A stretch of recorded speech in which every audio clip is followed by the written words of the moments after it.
this video, we'll walk you through taking a Nearpod and assigning it in Google Classroom.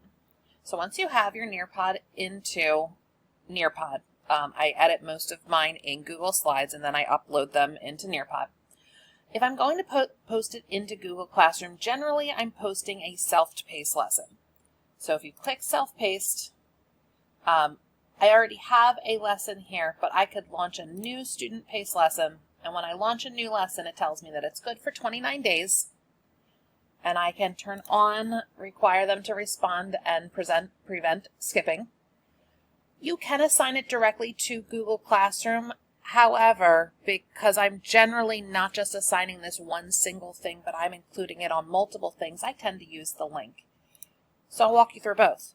So to add the link, you press on it, copy that link.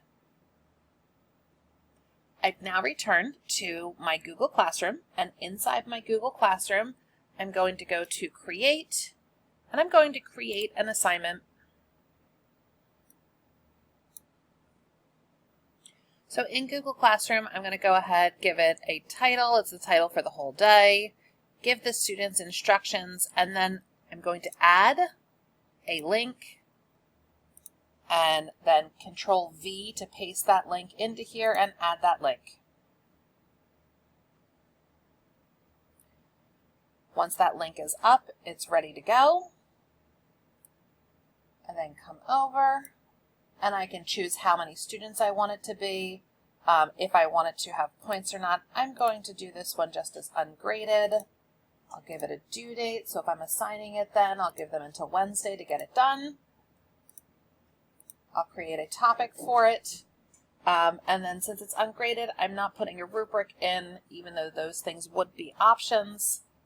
And I can either assign it or schedule it to my students depending on what I would like to do.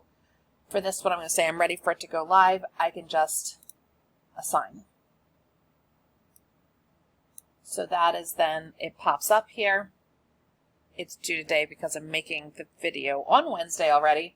But students will then have access to this assignment.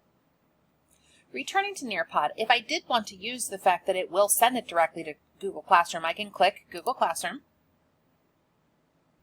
That then opens up a pop-up so that I can then choose what class I'd like to assign it to. So when I open the drop-down menu, I can then pick Ms. Beauregard.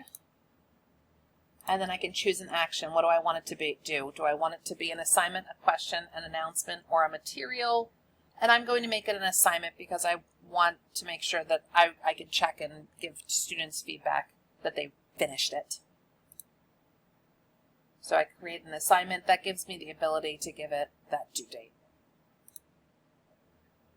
And then in here, the same things that I went through before, I can then fill out directly from this pop-up, and it would show up in Google Classroom. So in this pop-up, I can make all the same choices that I would make if I was directly in Google Classroom, only what's missing is the ability to add anything else to it. So when you link it directly from Nearpod, it is only going to be that assignment. It doesn't give you the opportunity to add other links if you would want them. And then you can just assign. So when I return to my Google Classroom, I can see that I now have both the one that I completed directly in Google Classroom and the one that I completed through Nearpod.